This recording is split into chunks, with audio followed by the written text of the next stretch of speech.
Gangaram sir, నా సాలూరా మండల్. ఎందుకంటే నేను ఎందుకు చెప్తున్నా అంటే ఈరోజు తెలంగాణలో కాంగ్రెస్ గవర్నమెంట్ వచ్చిన తర్వాత రైతులు బాగుపడతారని ఆశపడ్డారు. ఎందుకంటే రుణమాఫీ లేదు.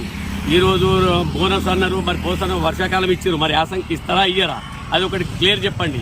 రైతులు అంతా అయోమయంలో ఉన్నారు ఈరోజు తెలంగాణ రాష్ట్రంలో. ఎందుకంటే ఇయ్యకున్నా ఇయ్యకున్నా బాధ లేదు, కానీ మాకు కౌలు చేసిన వాళ్ళకు బాగా ప్రాబ్లం అవుతుంది, చిన్న సన్నకారు రైతులకు. ఎందుకంటే వాళ్ళు కౌలు లెక్క చెప్తున్నారు. మళ్ళీ అదొకటి రైతు బంధు అన్నారు, రైతు బంధు ఇప్పటిదాకా లేదు. ప్రాజెక్టు విలేజ్లు తీసుకున్నారు, వాళ్ళు 4 నెలలకు రైతు బంధులు పడి మరి ఇప్పటిదాకా పెద్ద పెద్ద విలేజ్లలో రైతు బంధులు 3 ఎకరాల దాకా పడ్డది. మరి అవి ఇస్తారా ఇయ్యరా?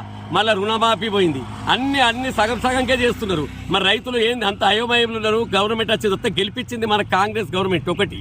మరలా మాకు నిజామాబాద్ జిల్లాకు మినిస్టర్ లేరు. మాకు ఎవరు చెప్పాలా ఇదంతా? మరి బోనస్ వస్తుంది రాదు, మరి రైతు బంధు వస్తుంది రాదు, ఎన్ని ఎకరాలకు వస్తుంది, మరి రుణమాఫీ ఎప్పటిదాకా అవుతుంది, ఇట్లా మరి వడ్డీలే పెరిగిపోతున్నాయి బ్యాంకులలో. మరి ఇవన్నీ కష్టాలే ఉన్నాయి. రైతులకు మరి మేలు జరిగినట్టయితే మాకు అనిపించకొచ్చింది. వర్షాకాలం బోనస్ వేసిళ్ళు, ధన్యవాదాలు. మరి యాసంగిలో ఏంది? ఏ వడ్లకు వస్తాయి, ఏ వడ్లకు రావు, అన్ని క్లియర్గా చెప్పండి కదా రైతులకు. అన్ని ప్రభుత్వ ఉద్యోగులకు కానీ వాళ్ళందరికీ కానీ కరెక్ట్ చెప్తున్నారు. మా రైతుల విషయాలలో వస్తే అన్ని సస్పెన్స్లో పెడుతున్నారు. రైతుల ముందే అయోమయం ఉన్నారు. ఒక వరకు వాతావరణం సహకరించకొచ్చింది, వడగాళ్ళు పడుతున్నాయి. మరి అవి అమ్మాలనాట్లు, మరి గవర్నమెంట్కి అమ్మాలన్నా, ప్రైవేట్కి కూడా అమ్మాలా. ప్రైవేట్ రోడ్డు ఈరోజు 1000, 2000, 1800 అంటున్నారు పచ్చట్లు. మరి అవి ఏంది ఇంత అయోమయంలో ఎందుకు వస్తున్నారు? మేము ఒకటే చెప్తున్నాము, రైతులకు ఏదన్నా కానీ క్లియర్గా చెప్పండి. రుణమాఫీ చేస్తారా చేయరా?